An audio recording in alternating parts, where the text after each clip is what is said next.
Hello and welcome to Office Hours, where I answer your questions about weight and weight medicine. I'm Dr. Meghan. I'm a board certified physician in internal medicine, lifestyle medicine, and obesity medicine. And this is really important because I actually prescribe these medications all the time. I actually talk to patients about their weight all the time. I've helped hundreds of patients lose weight, and I'm here to help you too. So if you're confused about your weight, if you have questions about weight medicines, and if you want medically based, fact-based answers to your weight questions, you're in the right place. Welcome. If you have questions after the video, please leave them on this video or on another video, and I will add them to the list. These questions today and every week come from the community. You all have very thoughtful, very insightful questions, and so I would love to hear from you. Also, as a caveat, I can't answer personal medical questions, so if your question does lean a little personal, I'm going to change it slightly so it's more broadly educational applicable.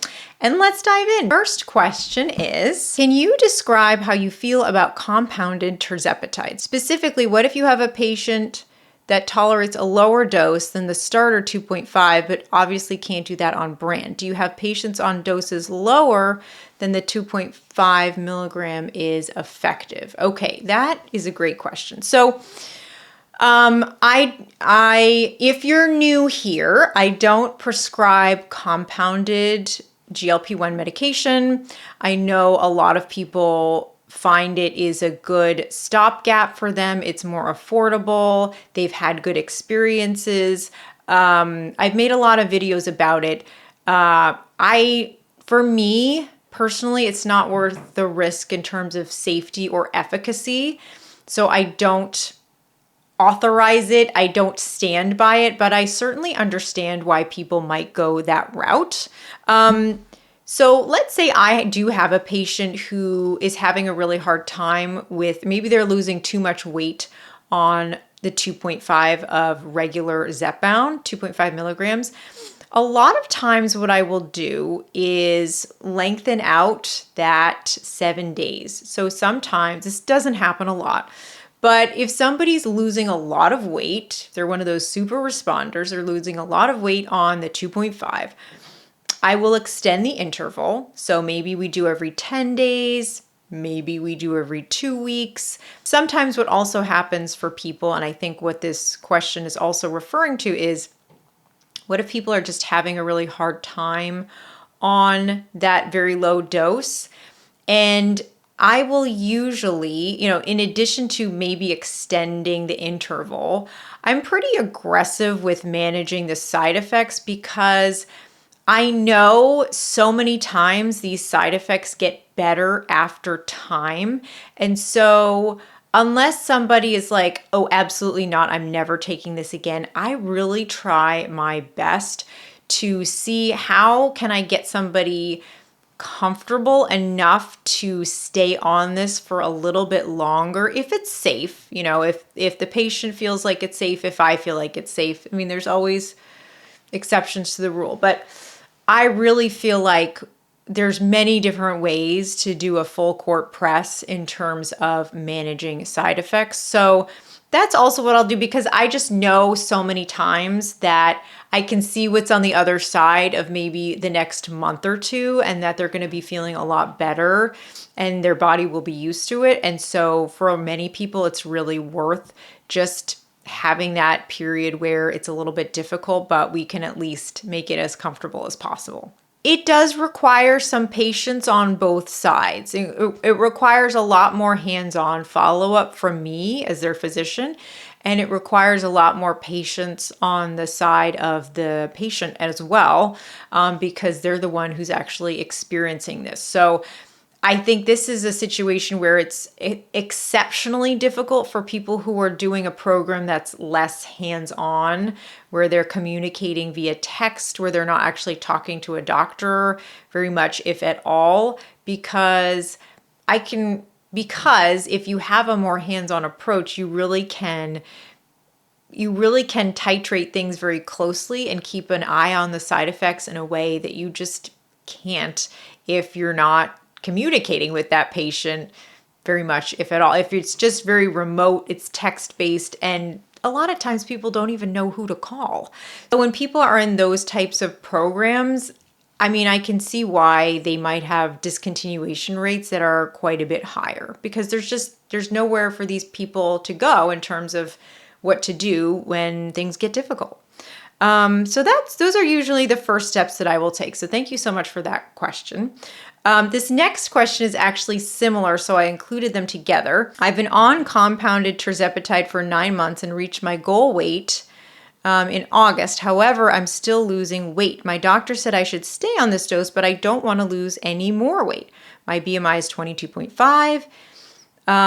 If you had a patient in this situation, would you recommend spacing the shots out to every 10 days rather than every week? Or are there other strategies you suggest? And yeah, if I have a patient who is losing weight, or they feel like they're good where they are, and I feel like they're good where they are, but the scale is still going down, then yes, I will. And they're on the lowest dose. If they're not on the lowest dose, I will bump them down. But if they are on the lowest dose, I will extend that interval. And then we'll see. It might take a month or two to figure out exactly, like, are they really going to be an every 10 days type of person? Are they going to be an every 2-week type of person? Or was there a lot going on and actually they can go every week and it keeps them stable? But this was just kind of, this was just an interval where, for whatever reason, they did end up losing more weight. So extending the time frame, I think, for many people can be very useful. And it's just kind of, it's make it work time, right? It just involves a lot of surveillance and patience. So great question. Next question, how do you feel about DEXA scans or home scales that measure body composition, not for absolute numbers, just for trends? I love a DEXA scan every 6 months. They're commercially available. I think they're terrific. I think that when you get the percent body fat, when you get the visceral body fat, I think there's so many metrics that they give you that are related to your health, that aren't based on what the scale number is or exactly what the BMI number is. I love them. The bioimpedance exams or scales, I don't love the home ones. The accuracy of those is debatable. Some gyms or doctor's offices will have the more comprehensive ones, and those, if they're done under the proper surveillance, like you need to make sure, in terms of hydration status, they can be finicky. If you have a joint replacement, they can be finicky. So it needs to be done under proper surveillance to get accurate results. You can do them more often, but I think a DEXA scan every 6 months or every year, I just think that's a great tool to use, and people still don't really know about those. So highly recommend. Insurance doesn't cover them, but they're usually around $100. So a great option for people. Next question. Okay, so this is a follow-up to last week when a viewer was asking if they could do their weekly shot daily. So they have some follow-up information. So I'm going to shorten this. Thank you so much for writing in for clarity. Apparently in Italy, you could, in terms of Wegovy, you can do several.